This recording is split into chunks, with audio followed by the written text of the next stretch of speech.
Good evening and welcome to St Mary's University College here in the Falls Road for the this talk. And I also want to welcome you all here who are tuning in online. My name's Anja McCabe, and on behalf of Féile and Phobail, as I say, it's our pleasure to have you tuning into this live stream from St Mary's. Firstly, I'd like to thank the principal, Professor Peter Finn, Eilish McAteer and Gareth, and all the rest of the team at St Mary's for making their college hall available to us this evening. Féile is delighted to have, this been able to do this hybrid event with a socially distanced audience, as we all have, experienced over the last 18 months or so. COVID has, restricted us in ways that we just never would have foreseen, and that we are, looking forward to getting out the other end of. And I suppose it is disappointing for many who would have normally be coming here this evening to St Mary's to see, our 70 plus talks during our August programme, that we haven't been able to do it, and most of our talks are online. There is a few housekeeping announcements for those of you in the hall. I want to just ask that if any of you have mobile phones, that you turn them to silent or off. The toilets are, you just go out the back of the hall and turn right, and the bathrooms are on this corridor here adjacent to the hall. If anybody's moving about, if they can just wear their masks when they're moving about. Exit during the hall will again be out the way you came in, so out those doors. And I suppose the only other thing to say is we aren't expecting any fire alarm or fires to happen. So if there is a fire alarm test planned over the, if you hear it, we must evacuate immediately. Just proceed to the signed exit doors to the outside of the building. At that stage, leave the main entrances free for fire personnel to get in, and myself and other organisers will, be there to assist in that. So for now, it's my pleasure to pass over to Alison Morris, chairperson for this event, and Alison will take you through this evening and introduce our panellists to you. Thank you very much. Hi, good evening. As Anja said, I'm Alison Morris. I'm a security journalist and commentator, and very proud West Belfast woman. So to be here. I'm just going to let them introduce themselves. We're very lucky to have the panel that we have here. I'm going to start over in this corner. If Kieran, if you could just give us a quick rundown of why you're here. Sure. I'm delighted and honoured to be here. I'm Professor Kieran McEvoy. I'm a Professor of Law and Transitional Justice in the School of Law in Queen's in Belfast. I've worked in about 12 post-conflict societies on issues of truth, amnesties, victims, ex-combatants and the like. And for about the last 7 years, a number of us at Queen's have been working closely with the local human rights NGO, the Committee on Administration of Justice, basically looking at all of the information around dealing with the past, providing technical information for free to political parties, to victims, ex-combatants and others. And we benchmark everything against human rights, against the Good Friday Agreement and the Stormont House Agreement. So I'll have lots to say in a moment about all of that. Thanks, Alison. Hello, everybody. My name is Jon Boucher. I was a Chief Constable in England, retired in 2019 to carry on with some cases I'm investigating with regards to the Troubles. My background, I've been a detective throughout my policing career, working in organised crime, both nationally and internationally, and then in counter-terrorism. I was the National Policing Lead for undercover policing, covert policing, surveillance, and race, religion and belief, which is a strange mix. But each has helped me considerably with the job I'm currently doing, which is why I'm pleased to be here tonight. Yes, my name's Niall Murphy. I'm a solicitor in Belfast. I'm a partner in the practice of KRW law. Over the last 15 or 20 years, we have responded to the instructions of our clients. More and more people have been seeking access to justice through our courts. We also advise and assist families navigating the complex legal architecture which exists for people who are seeking the truth of what happened to their loved one in the conflict. That may involve engagement with the Police Ombudsman's Office, with what had gone previously, the HET.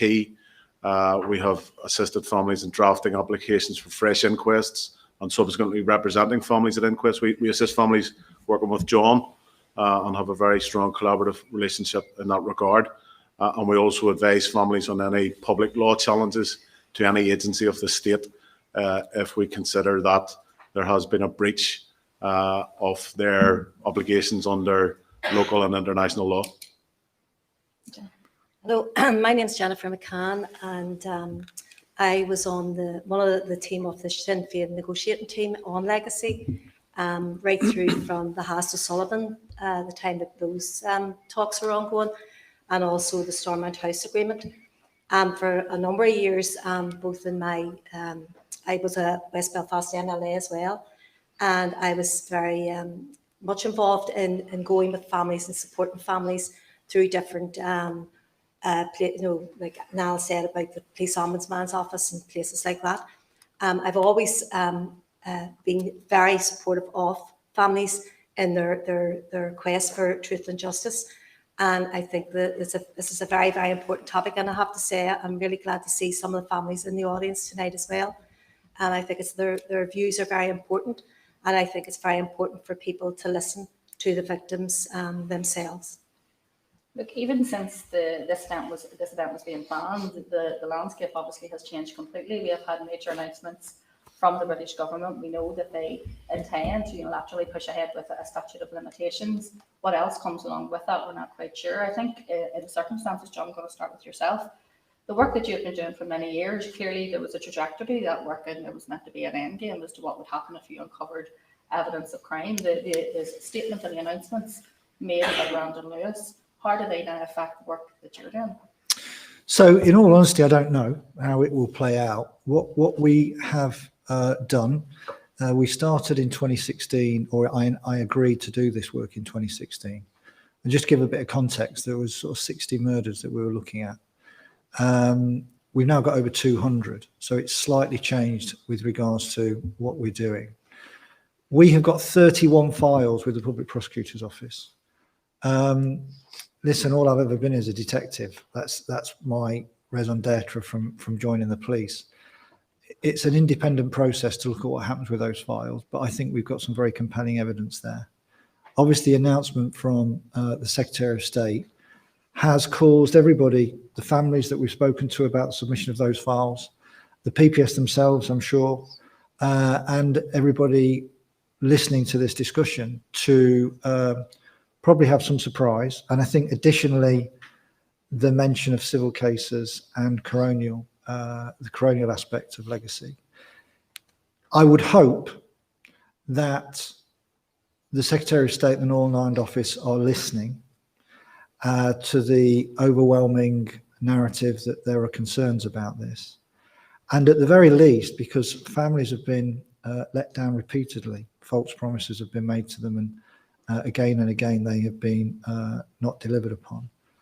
Those families with those cases that are with the PPS currently should have the current system play out, and if there are to be prosecutions, there should be prosecutions. And I have real concerns about a statute of limitations because it's against everything I've ever stood for, the rule of law. And that's as a police officer where if the security forces have done things wrong, we should be held to a higher standard, or the military. And I think, and I'll finish with this, let's be quite candid about this. This seems to come from a minority of a minority, a small group of veterans. The veterans I speak to and work with, interview, speak to, almost entirely disagree with this. So I don't know what it means. I think we're so far into our investigations, that's what I've said to all of the families, and we've spoken to them all, we do regularly, that I think we will finish our work and we can't unknow what we know, so we'll tell those families what we found. We're also doing some work into the Glenanne gang. That's probably got a couple of years to run. And I would expect that to finish too, because anything the government are going to introduce, I think, has got to have some prep time. But I'm still hoping they'll listen. That they hope to push that legislation through. Well, it's important I say this because we put some comms out today. They say these are proposals, not policy. Now, there are some real trust issues there, I think, currently with this government. And I hope they are proposals and not policy, and that they listen to everybody who, without exception to my knowledge, certainly within the island of Ireland, but also incredibly so in GB, that they stop and rethink, because this entire approach is a miscalculation, I think. Are you frustrated that you think that your work that you have carried out might now not have an end game? They might just put a statute in place and you'll hand your families a file and off you go, and that will be the end of it. So on the one hand, I suppose I'm a little bit frustrated but only because of the families, not because of the team. I say to the team, this is a responsibility, it's not a job.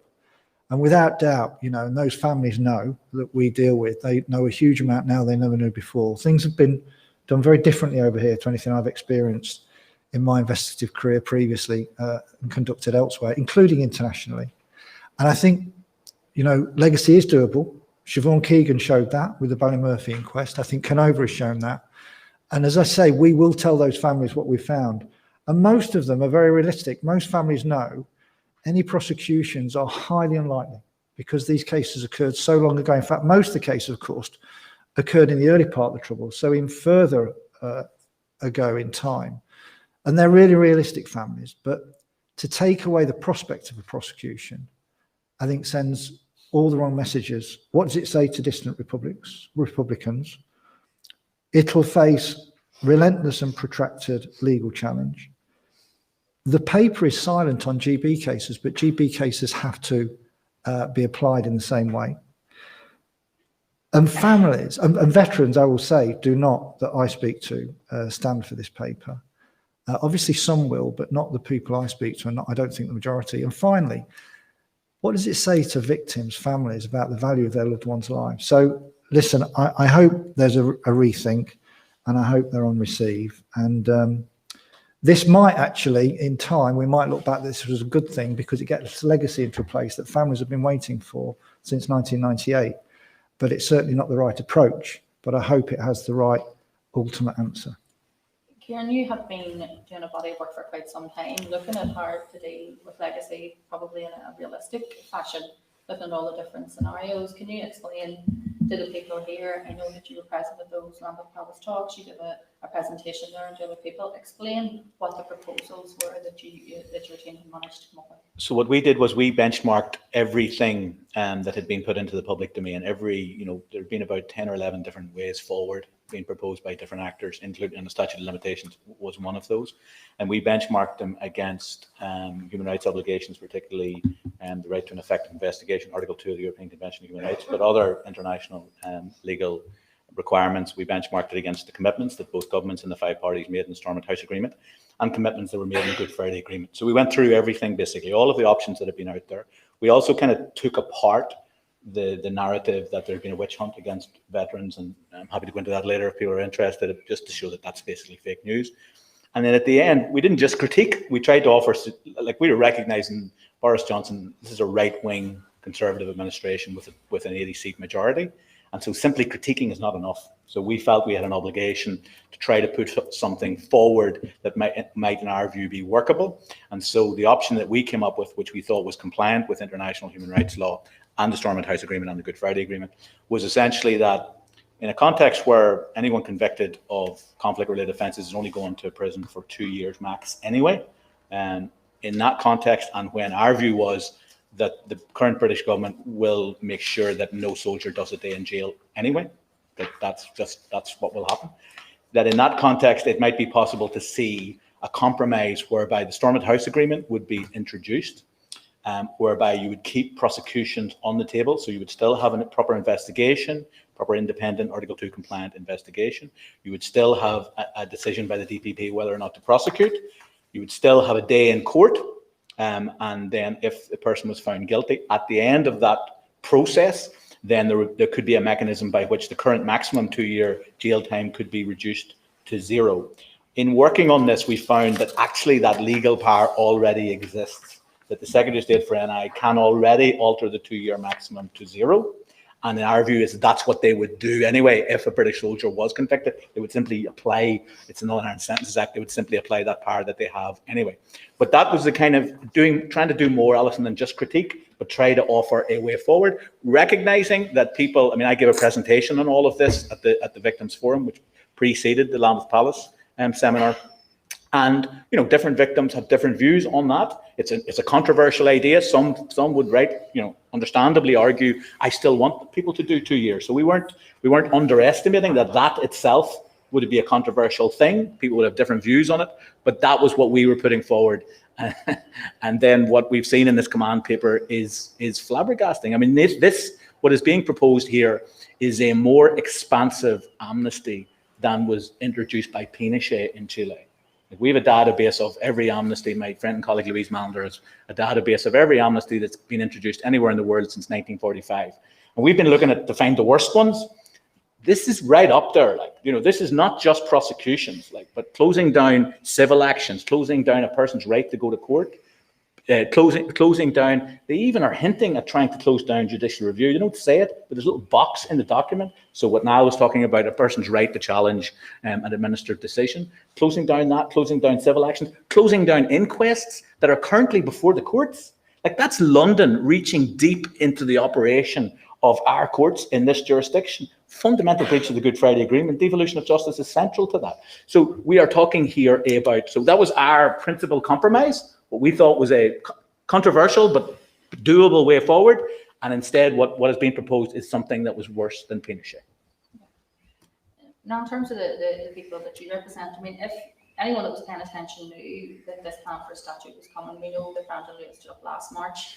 Obviously, very cleverly designed while the world was going into lockdown, and dominated by that, and announced that they were going to look at a way to bring an end to all investigations into former soldiers. So that part of it was not a great surprise. We know that it was leaked to the English media earlier this year as well. What did surprise all of us, and even people who had been trying to drill down as to what the plans were, was this plan to do away with inquests in civil cases.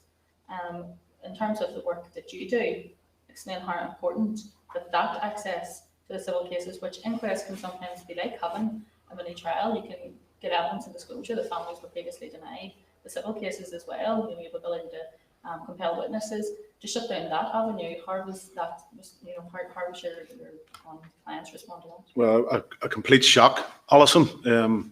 He was very clever, because when he made those remarks last year, I was in a coma. So when I came round, I just couldn't believe it. And you're trying to grapple with reality, but you very, very quickly got up to speed with where Westminster was at. On the day of his speech a couple of weeks ago, I received a phone call from a client who has a pending inquest, and he was just asking, "Niall, give it to me straight. Is this going to affect my case?" And I said, no, you're an inquest. That's fine. They can't touch an inquest. You also have a civil case. They can't touch a civil case.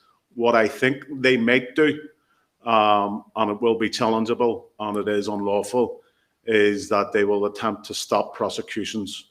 And that's solely because they want to preserve their own political credibility and their own, rural constituencies in England, where they're getting flack from the ex-veteran constituency. So that's where I think the worst of this could land. And I was up Mount Arrigal in Donegal with patchy access to 4G, and just the news, you would get access as you were coming down the mountain. I could not believe my eyes at what they had laid out in the mother of all parliaments, that they would attempt to deprive access to courts from people who had cases before the court, that they would attempt to stop civil cases. The defendant in proceedings can't just press stop, but that's what they have set out to do, that they would attempt to close down the historic directorate of the police ombudsman. That's a very important point as well. This really goes to the core of our peace process, and it is a process, and it's a process that will probably, hopefully, survive with all of us for all of our lives. But this is an assault on the peace process. The European Convention on Human Rights is entwined through the Good Friday Agreement like a stick of rock. There is no Good Friday Agreement without the concurrent application of the European Convention of Human Rights, and these proposals attempt to delete that. That, therefore, in my view, renders the operation of the Good Friday Agreement and its institutions as defunct, because they're not what we all signed up to. The reason we have a historic directorate to the police ombudsman is because there was a body of cases taken to the European Court of Human Rights from 2000 to 2004, and the collective outworking of those cases was that the British government were held to be in breach of Article 2, the right to life, that there should be, or must be by law, investigative rules, standards that the state will meet. And in discharge of that found feeling as a human rights abuser of the most fundamental of human rights, the right to life, the British government proposed the inquest system. In their defence, they set up a historic directorate to the police ombudsman in their defence to discharge this found feeling. And you also have to recall as well that the European Convention of Human Rights was written by a British Conservative MP, barrister, a QC, called David Maxwell Fyfe. He was a prosecutor at Nuremberg, understood the worst, what inhumanity of man could do to his fellow man. And he, motivated by having seen what he's seen, was compelled with others to conceive the European Convention on Human Rights. It's not a liberal document. It does not provide for welfare. It does not provide for housing. It provides fundamental rights. The state will not kill you. You will have a right to court. The state will not interfere with your private family life. The state will not torture you. The state is now seeking to delete those rights from our Good Friday Agreement. And that is, I can't tell you how, and I know how angry families who have cases before the court are, because they have invested their whole lives. The dignity of the memory of their loved ones is now being abused by these faux Tory boy politicians playing to their military gallery, their own military wing, and they're playing with fire with our peace process in doing so. In terms of the statute, though, I mean, we know that in terms of people's access to justice, and by justice I mean judicial justice, a criminal court case, most families are no worse off today than they were 6 weeks ago, 6 months ago, 10 years ago, because there has been, albeit an unofficial amnesty, because those investigations just simply had not been taken place. The few that have been taken place also the length of time that they take from the start of the investigation process, the time they spend in train, can sometimes be 8, 9, 10, 11 years, dealing with people who are very elderly relatives at times too, having to sit through that process. So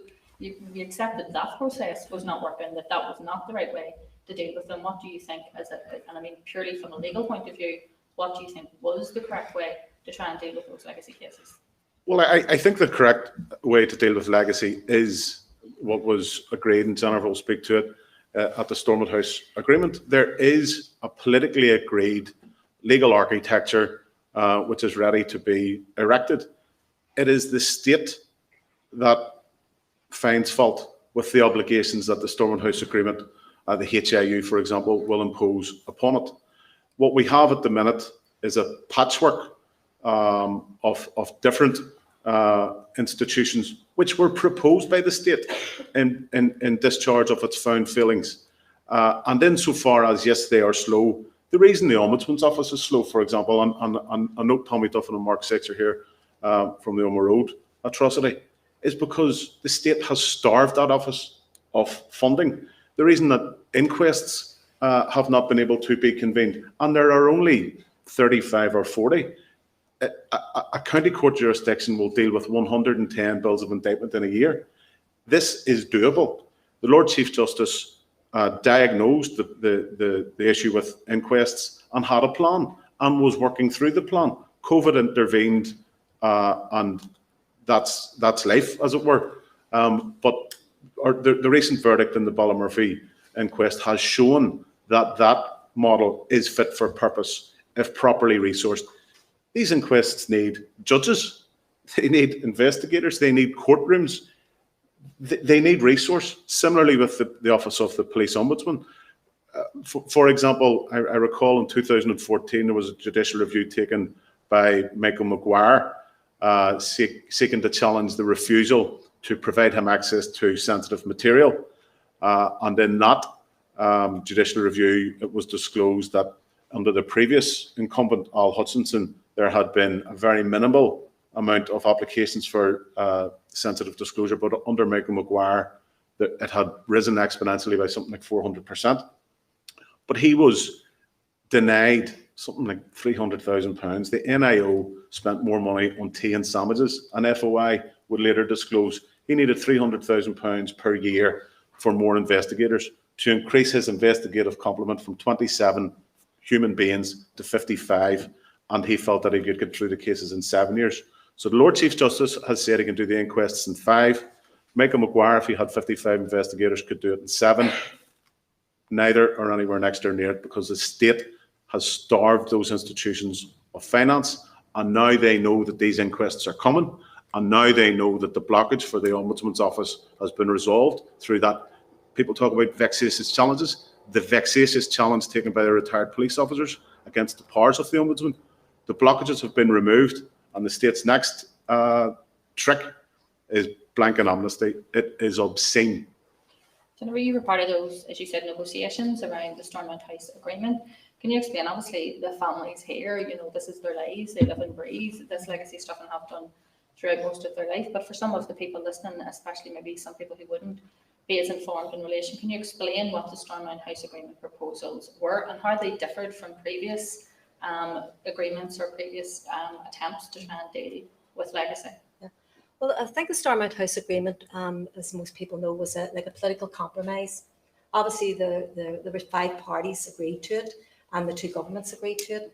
And at no time, well, just to make this point, at no time during those negotiations was amnesty ever, you know, entered into. Nobody was agreeing at all for an amnesty for anybody. And I think that these proposals here, in terms of the in terms of the thing, it's very, very important to say that this is about cover-up. It's really about cover-up.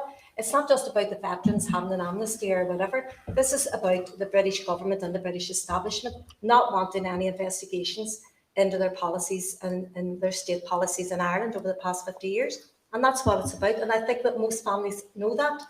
And I think it's a really deeply insulting to families, these proposals. And I think that in terms of the what they're looking to do, I mean, the legacy is the way forward with legacy was agreed in the Stormland House Agreement.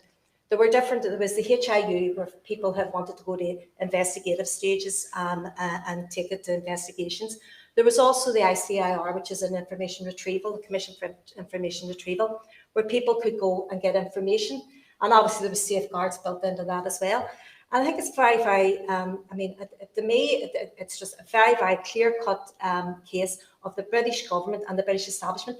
Their military, their intelligence agencies, and their very political establishment just don't want people to know the truth of what happened here, right through from state murder to collusion, shoot to kill, all those things. And I think that that's what this is all about, these proposals, just trying to shut down any apparatus at all that families could have for to get to truth and justice. And I agree with Niall, it's totally obscene for families.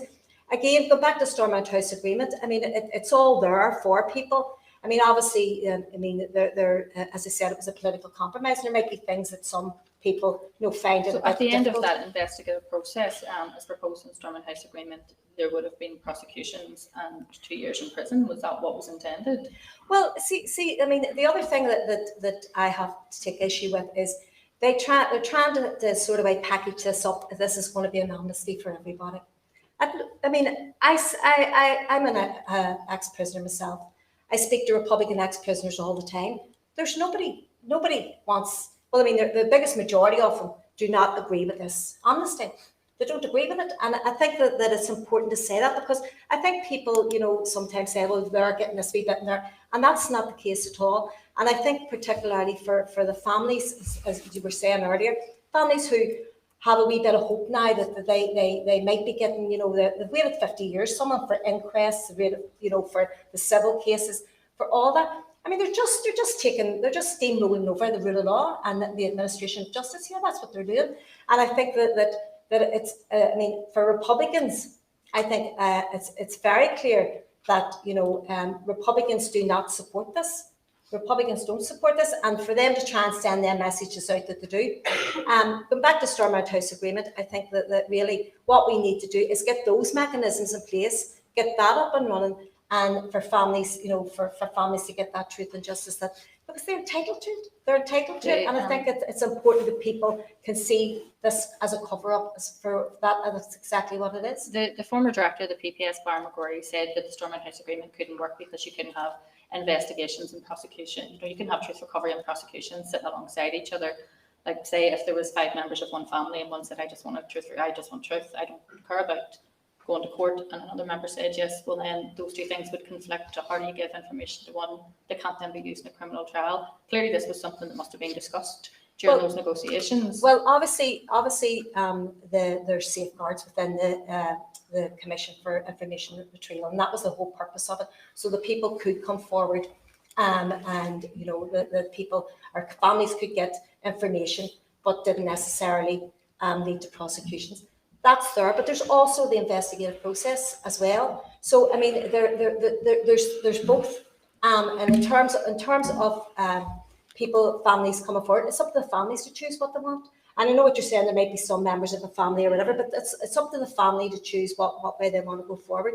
And I think that for me anyway, I mean, it's very frustrating because, when sometimes when we talk about, there was something like 25 or 30,000 people Republicans went through prison, and there's been quite a lot of people has done. Very, very few, I could count them on my one hand, of the state forces that went through 5, yeah, that's what I mean, I can count them on one hand. So, I mean, to try and do this, this is going to be for everybody, just doesn't wash. It's a cover-up. It's covering up their policy of state murder, collusion, shoot to kill, and the torture also in the prisons as well, and the interrogation centres. And that's what it's about. It's so that they are never people, so they don't never have to be, showing up for what they did here. And that's what it's all about.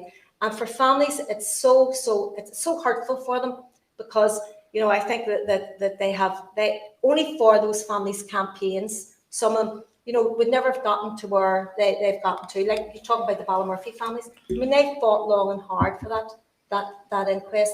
And I think that there's families sitting there now and they're saying, where do we go from here? I mean, Mrs. Walsh, Damien Walsh's mother, got the ombudsman's report there two weeks ago. Where does she go now with that? It's clearly stating that there was collusion in her son's killing. But where does she go with that now? You know, where does she go to get justice? So it's not just about the truth. People need to have justice as well, and I think that's very important. I'm going to probably be very pessimistic here. Having interviewed Brandon Lewis and knowing the majority that the Tory government have, and knowing that they don't need the support of especially any of the MPs or locally who are here who would be opposed to the amnesty, that they are going to unilaterally push ahead and try and put a statute of limitations. There's already a precedent for this, as we know in the overseas bill. They have mechanisms, they believe they can do it legally. I've interviewed Brandon Lewis. It's my opinion that they have this legislation drawn up and all, just sitting ready to go, that this negotiation process is a bit of a sham because that's what they intend to do.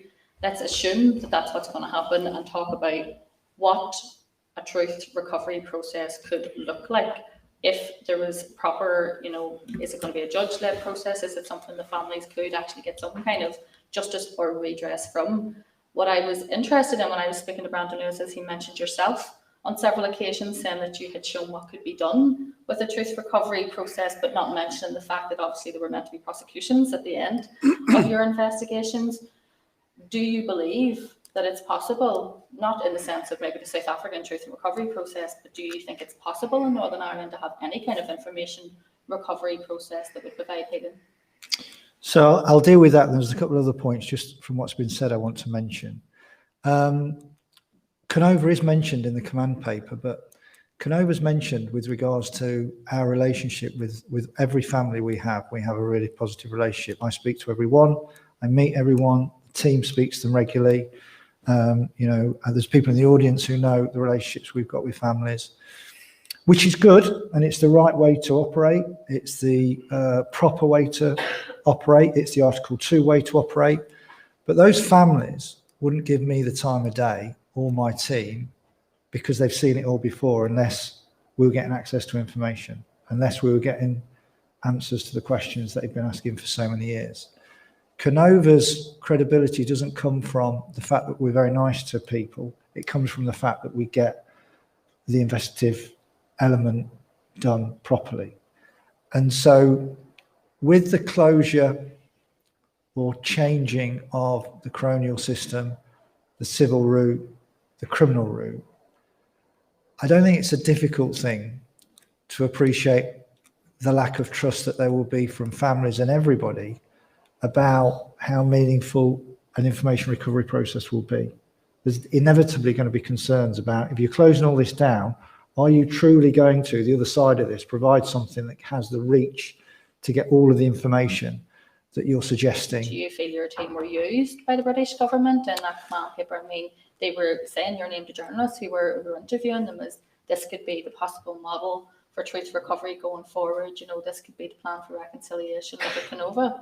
Were you first of all consulted before that, or do you think that the sort of success of your team and getting the trust of those families is being used? So we had no involvement in that paper whatsoever. That's the first thing. There's a very separate relationship. We're completely independent. That's the way I built it, so that families don't think there's a coded relationship with me and other agencies. And there was probably a suspicion at the beginning, but I think that's very much now gone away, and they see it as a very clear and obvious independent process. And I will say this: I've not lost anybody from the Troubles, so I don't feel I have a right, a legitimacy to make comment on this. But if families have the right to a criminal justice process taken away from them, and I think this is unique. I know you talk about the overseas bill, but I don't see this in any democracy anywhere else in the world. To me, it's unique. I mean, Kieran may know of something, but I certainly don't know of anything like this. I think it sets a really dangerous precedent. And I know there's been a lot of talk today about cover-up of the state actors and all this. I've come over here to do a job without fear or favour. I have a number of security force families who are equally as angry about this. That don't be in any doubt, security force families, quite often they were treated no differently. Nobody went to see them afterwards. No one gave them the information. They actually think, some of the families I have spoken to feel their loved ones were sacrificed, in effect. That's the term that's been used to me. I mean, it's dramatic language, but it's true. And whether it's a nationalist family, a unionist family, a security force family, everybody that I speak to realises that legacy can be done. The information is there. And unlike when I've dealt with, international terrorism, Al-Qaeda or Islamic State threats against the UK, there is a difference here. People do. There's a culture of repressing information. The law's the same. It's battleships. We've experienced some quite challenging stuff, but we've got through it all. The law is on his side here. So, listen, I would just say that some of what needs to be discussed and addressed here for these families, we've got 31 files in. Brandon Lewis will say there's not been any prosecutions on Canova. I would suggest if we had lawyers who were looking at these files properly, we may have had prosecutions, but they've not got the bandwidth, they've not got the lawyers, they've not got a special section even looking at legacy cases, and they're very unique cases. They need specialist lawyers. In London, in terrorism investigations, there's something called the Counter-Terrorism Division within the CPS. So when I've done these international cases, a skilled set of lawyers is dedicated to looking at them. You don't have that over here. There's no investment. I mean, Niall was talking about the lack of investment. It's across the piece. But I will say this, having come and I've operated literally across the globe in international operations trying to take on organised crime and terrorists, the slowness of the legal process here in legacy is glacial. I have never seen the like of it, and I had no comprehension. My learning curve has been the steepest I've ever had professionally or privately, and that's got to stop. Prosecution's taking 5-7 years. I mean, that is just absolutely unacceptable, and that needs to be addressed. Yeah. You have custody time limits. You have legal requirements to disclose your case in England and Wales and in Scotland, whereby if you don't comply with those, it's gone. Defence case requirements for the defence cases to be served. And if you had a murder in London now, that would probably be at the Old Bailey as a contested trial in 18 months, 2 years. There's nothing like that here. That needs to be sorted out for these families as well.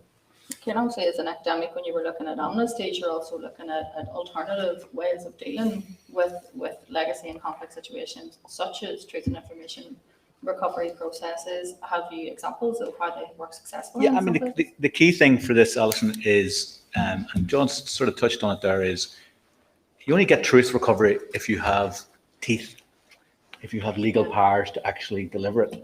And one of the things that I thought was quite clever about the Stormont House Agreement was that, in effect, what was happening here was that you were taking police powers to seize documents, to get access to intelligence information, to interview people if necessary, all of the traditional powers that we give over to the police.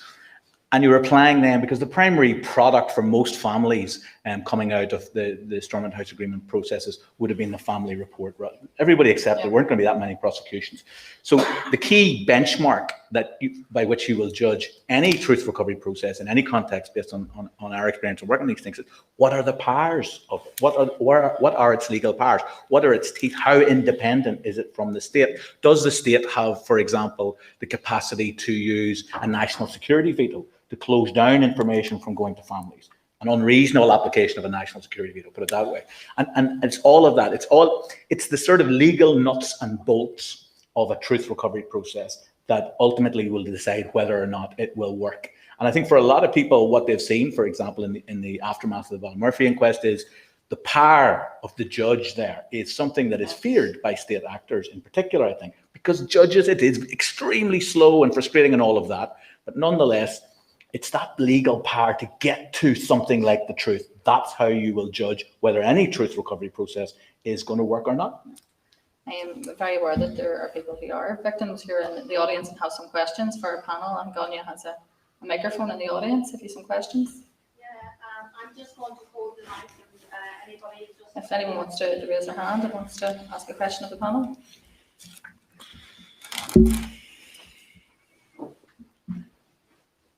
I should have known that you two boys would be the first people to put your hands up.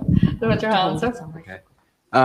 It's directed really at Kieran and Niall, and I want you to tell me if I'm mad or not, but it's... Yes, you are. And in light of Boris Johnson's proposals, if they were pushed through, is it then possible for families to take either Gordon Kerr, the head of FRU, Raymond White, the head of Special Branch, Mike Jackson, Boris Johnson, Frank Kitson, any of them to The Hague for war crimes, because it's the only option left for families. If everything is brushed aside, families will want to continue on looking for justice and seeking justice and truth for their families. Is there a possibility that that could happen? Anya, could you ask Tommy, can I ask your question first too, and then we'll get the panel to answer both at the same time? Just I'm conscious that we've... Sorry, I was just wanting to know the implications, especially in our investigation, if the British government do bring this legislation in, especially the fact that our case, we've been told on 4 different occasions that our report's ready to go out the door and still hasn't appeared, and we've been told the autumn's the next date. Does that start? Is that the 1st September or whatever? How do we get redress on that when basically the ombudsman's just going to hold back? Because they've obviously known that this has been in the background, working in the background. Well, this is our opinion, and we think that they've just held back our case purposely, and we don't want it to go through because there's a lot of information in it. Like, Yeah, I think it's a legal question now. Should the British government push ahead with this, and all the signs would be that they are just going to unilaterally impose this legislation, what legal redress do the families have? What would be their next step? You know, if you were advising them, what would you advise them to do next?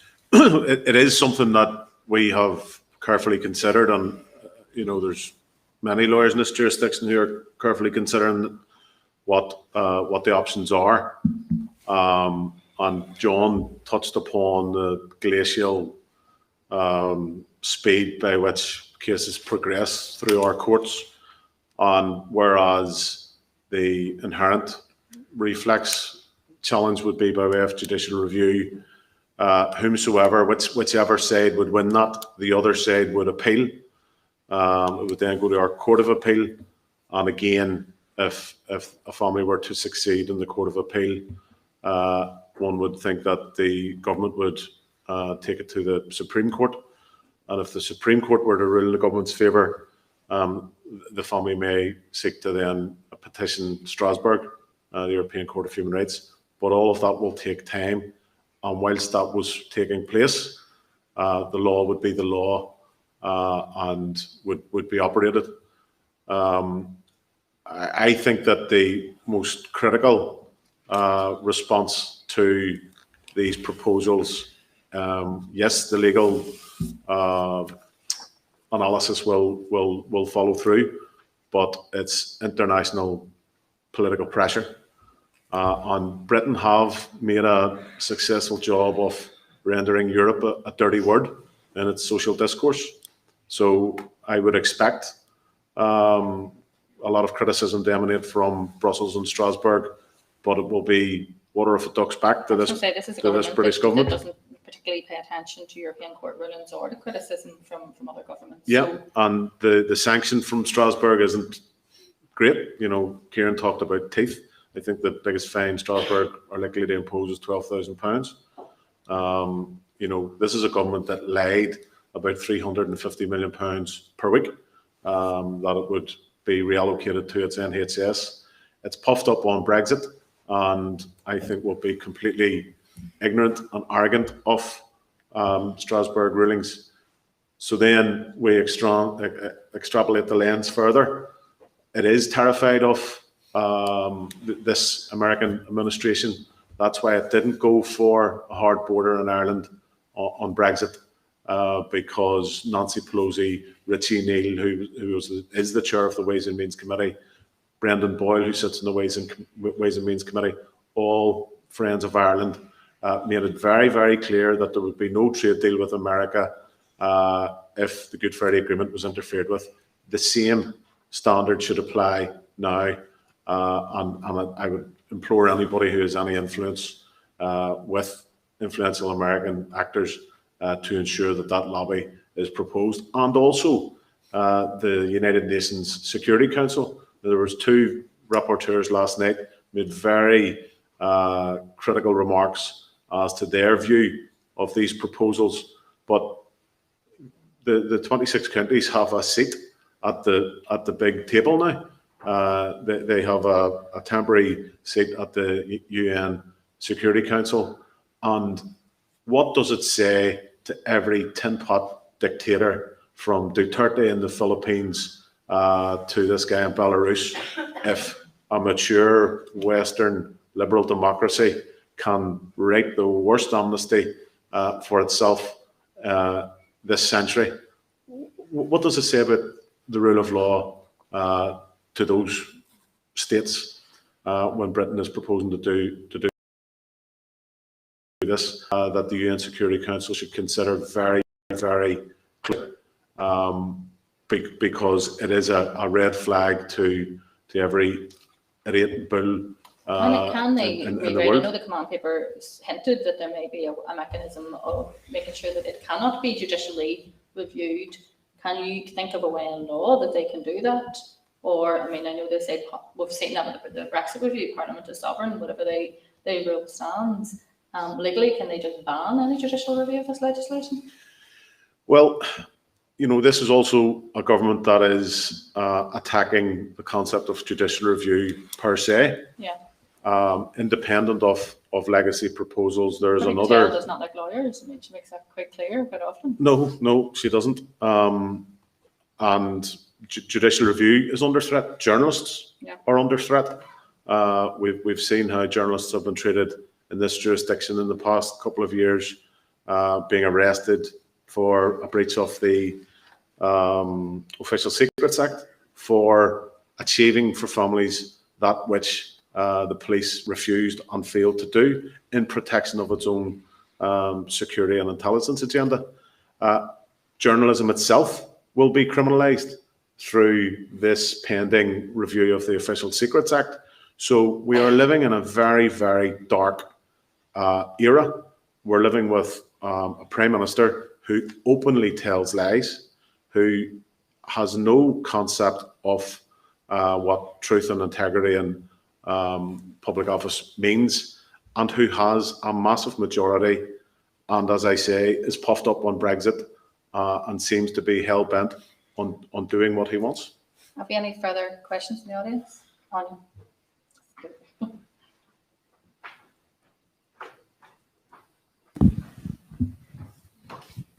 Sorry.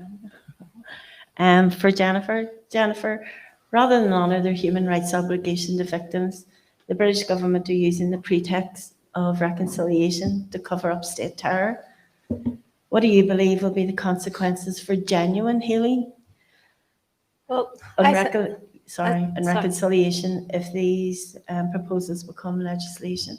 Well, I think that it has serious consequences. I mean, I think that in terms of even, if you look at it, even for policing, you know, they're going to be the PSNI, the Ombudsman's office, you know, investigations and that. So I think that it's going to have, it'll actually undermine people's sense of justice and their sense of, you know, actually getting that truth and justice.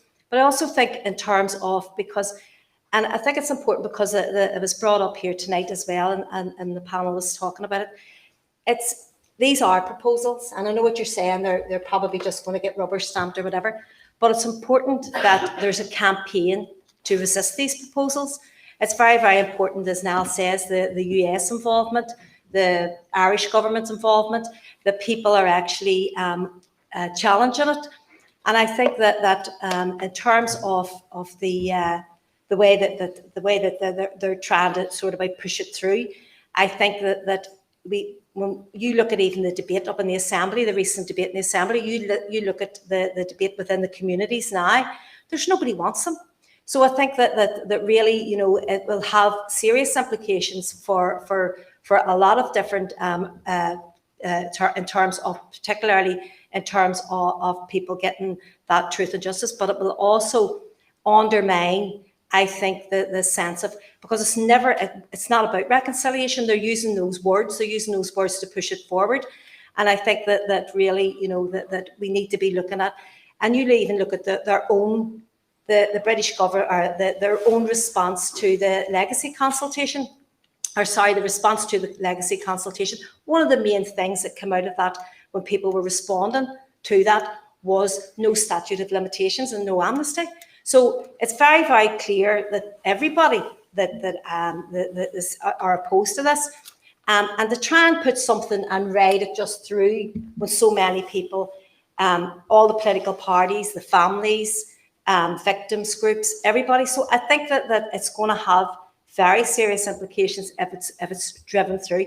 And I think that's why it's very, very important that it is sort of campaigned against, but it's also that those people who have influence, those international players, particularly the US, do make sure that that this doesn't go unchallenged. And I think that's the way that we need to push forward now. But it's certainly not about reconciliation. Jennifer, there's an argument that the British government put out this as the worst case possible scenario, knowing that then they negotiate their way out from it to not look like then that they're making some sort of compromise in terms of the other aspects of the mechanism.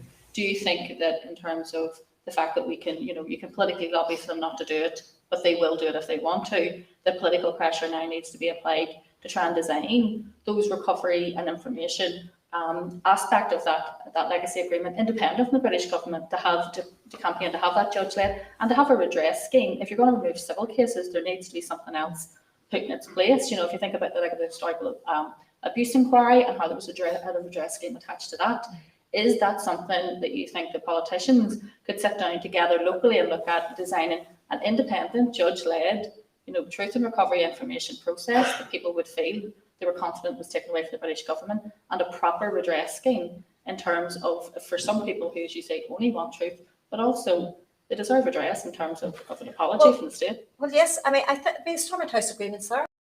It's been there 2014. But you have to remove then the I know, aspect of that. But the whole thing about this is that the British government have stalled that. It's been the British government that has stalled pushing that forward. And I think that we really need to get the Stormont House agreement mechanisms out, because there's mechanisms within it as well that's going to be looking at, the implementation reconciliation group, that's going to be looking at the causes of the conflict, patterns that went, of what happened in terms of collusion and those things as well. And so I think that there is, the mechanisms are already there. They've just been stalled. And to be totally honest, it's the British state is doing it, because the British state is afraid to go down the road of, in my opinion, or go down the road of investigations. I think that they know that, because, and that's why they don't disclose the information. But they use national security for everything. I mean, they say, even people now, families who are trying to get some information about killings that happened years ago, they're told that the files aren't going to be opened for years and years away. You know what I mean? And this is to hide what they've done. They just will never own up to what they have done, and that's why it's important for people to challenge it. And I think that particularly, I think Niall's right. This is a very, very difficult time, a very dark time, and if it isn't challenged and people don't reverse what these proposals and say, well, these are wrong, I think that's something that really we're going to live with the consequences of. Have you any further questions? Anyone else? Yeah. Hiya, my question's to Niall Murphy. Finally after 49 years, my family and the other families of Spring Hill West Rock massacre have finally been told that we would have our inquest as part of the Lord Chief Justice 5-year plan into addressing the historical legacy inquests. In the British government's analysis of the legacy consultation, it says almost all respondents who provided narrative submissions and who comment on inquests argue that the Lord Chief Justice 5-year plan for legacy inquests should receive immediate funding to enable outstanding inquests to commence as quickly as possible. There are no strong views who argue against the Lord Chief Justice's proposed reforms. So now my question to you is, the British government insisted on consultation, which received 17,000 responses supporting the Lord Chief Justice 5-year plan. Yet the same British government is ignoring these responses So do you believe, is what we believe, that this is a further abuse of our human rights? Very fundamentally, yes. Just before I delve into the question, one of the first jobs I ever had when I started my legal career was with Madden solicitors, and we conducted or helped contribute to a community inquiry in Spring Hill way back in 1998. I recall spending that summer taking statements in the community, and I was just fresh out of university, very, very raw. There was no HET or police ombudsman. It was pre-21st century truth recovery mechanisms, but it was a community's response to the grievous injury that it had endured. So I know intensely, and we represent Father Fitzpatrick's family in that inquest. I know intensely how much a formal legal process, and in that case, it's an inquest, means to the families first and foremost, but the wider community. We've seen what it did for the people of Derry, the city of Derry, through the Bloody Sunday inquiry, and we've seen more recently in Ballymurphy what it has meant to, yes, the families first and foremost, but the wider West Belfast community. So absolutely, there must be an inquest into the Spring Hill massacre. Do I consider that these proposals would represent an abuse of your human rights? Yes.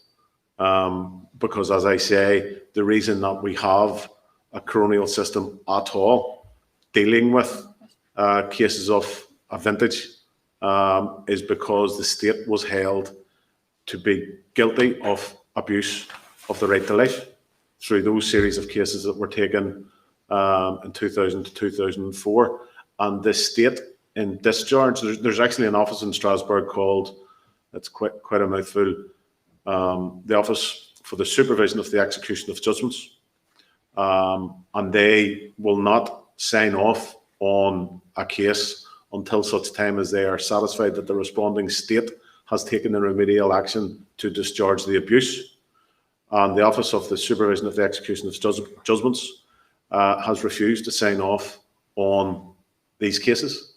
And the British government's answer to these found failings is the coronial system and the Historic Directorate of the Police Ombudsman, that they now are attempting to do what they have stood up at the dispatch box and said out loud that they're going to do, just as an end to caring about what the Strasbourg court thinks. And to that extent, with regards to your family, it is an abuse of your human rights under the European Convention. I think that we're probably only going to have time for one more question. I know that there's another event starting at 8 o'clock, at which time I think all the lights and stuff are going to go out in here. I don't know what happens, but do you want to have, take one more? We could probably take a couple, but just to say we are wrapping up in about 8 minutes or so. So depending on the responses, but we'll see. Yeah, no problem. We'll take some more questions. This is a question for Kieran. Kieran, what is the alternative for the victims to the British government legacy proposal? The alternative, I guess, what Jennifer said, my alternative would be implement the Stormont House Agreement. That's a straightforward one. As I said earlier, we have tried to be pragmatic in our engagement on these issues, and taking implementation of the Stormont House Agreement, leaving the inquest system alone to run its 5 years, leaving civil actions alone. But there is, from my perspective, there is room for flexibility on the jail time thing. If that's what Johnson needs, there's room for that because they're going to do it anyway.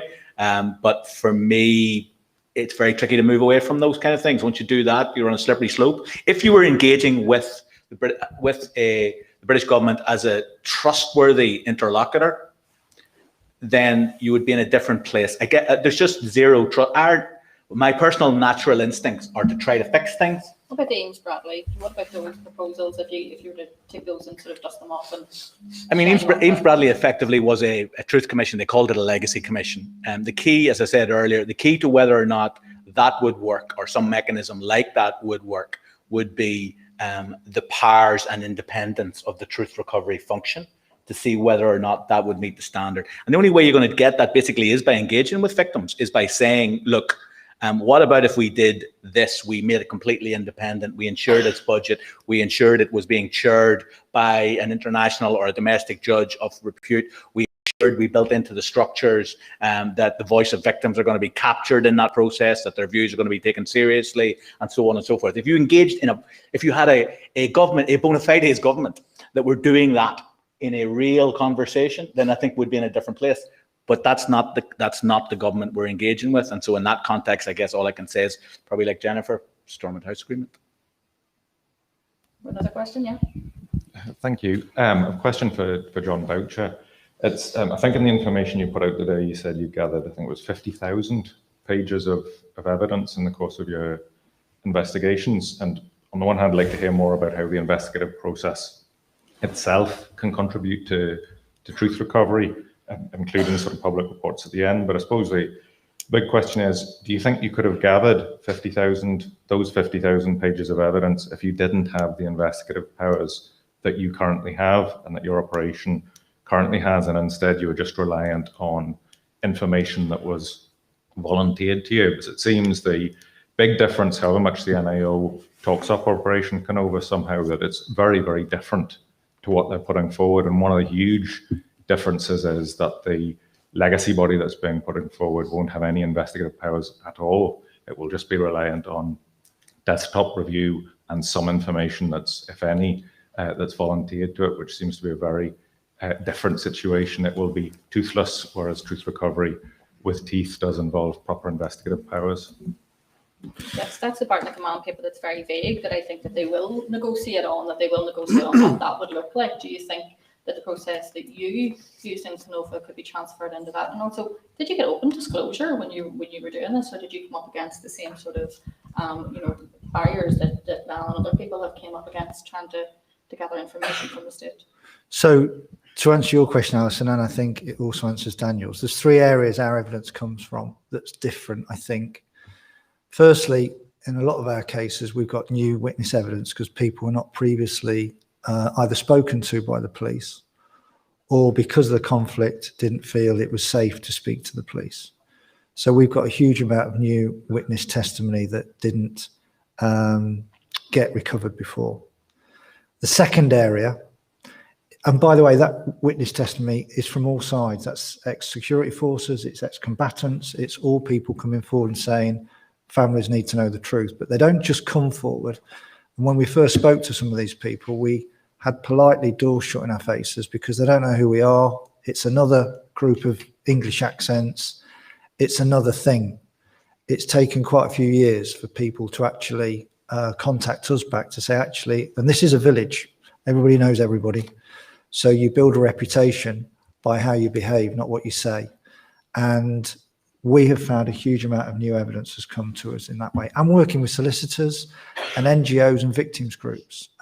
They have been a huge assistance to us in getting that confidence and getting that evidence. The second area, and there shouldn't be anything that I don't see, is the records that previously, and I talked about the comparison, the difference between international terrorist investigations that I've conducted, where there's no limit to the imagination of what we'll do, working with the security forces, the intelligence agencies in trying to keep the UK safe with regards to that information recovery. All, of course, in accordance with, I'm a big ECHR person, in accordance with people's human rights. So I've had access to everything. We have people go into Thames House, the security service. We have access to everything at the MOD. All of my staff are DV vetted, which is the highest vetting. And the premises we have can hold any security classification of material that the UK can hold. But that's because other inquiries didn't get information because their staff weren't vetted to the highest level, didn't get information because they didn't have premises to secure it. But that's the sort of stuff I've done in my career. So speaking to those who did other inquiries, like the Judge Corey team, like Judge Smithick, like John Stevens, we came up with a structure of the experience of other legacy inquiries and where things have gone wrong, and our own experiences of doing modern day investigations in crime and terrorism. So the structures mean we can get everything. And occasionally I'll be told only you can see it, but I will see it and decide whether it's relevant. The security forces, nobody can decide if it's relevant but us. We're the independent party to do that. So there's no national security doors. In fact, I will tell you that I sent a letter saying I wanted some information. I got a very polite letter back from one of the agencies saying, "Dear Mr. Boucher, this is subject to national security provision, so I'm sure you understand." So I immediately realised we're going in there to get that tomorrow because that's something we want to see.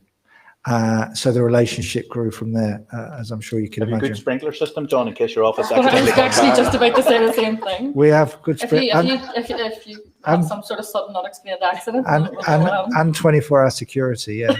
Are you fixed for asbestos? Yeah, we've got it all covered, I can assure you. But we're not complacent.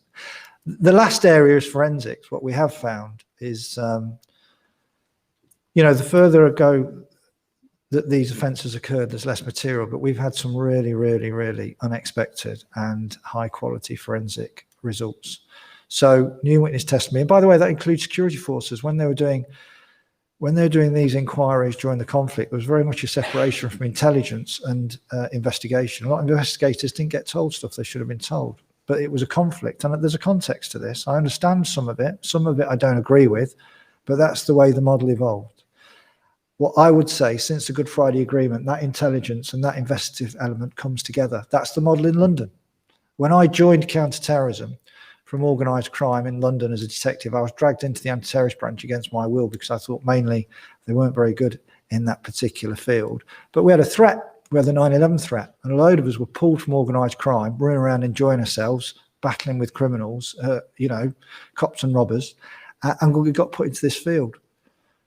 And what I found was you had intelligence over here, actually wasn't as good as it needed to be, and you had the evidential team, the investigators, if there was a bomb attack over here, and they didn't talk to each other. They didn't even really like each other.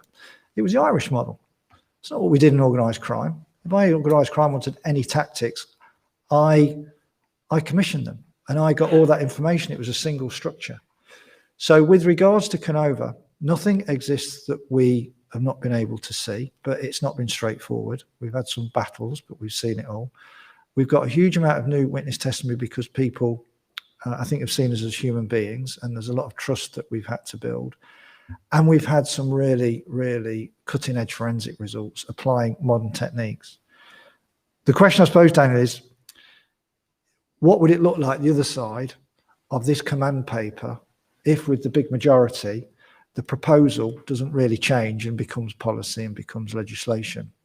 The answer is I don't know. But if the government are expecting us to trust the fact that they will introduce legislation that would give an HRU powers to go in and get material, because people know, and I'm not a vandal to national security, but if I'm not getting the information, I've got powers means I'll go and get it. I'll get warrants. They know that. They know me. I've worked with them. They know I'll go and get that. The law is on the family's side. A review doesn't cut it. The information is over here in the intelligence because it's the old model. It's all, and look, by the way, some of it's very disappointing. It's shown as top secret. You get it, it's newspaper articles. I mean, you can't quite make some of this up. Obviously, there is very sensitive material in there as well. But because there's no detail, and I've not had any information given to me to suggest what it would look like if they introduced these proposals as policy, that's where, with the impact on civil cases, the impact on the coronial system, introducing a statute of limitations, I can well imagine that every family would have a big trust issue that what's going to be the other side is going to be anything meaningful. Listen, we've run out of time. I know that we could have went on for much longer. I think you just want to thank our panel, Jennifer, Niall, Kieran, and especially John, who's came here today and been really open with us, I think, in terms of the work that he's doing. So if we just have a bit of a round of applause for Kieran. And thank you very much for the audience as well for your questions.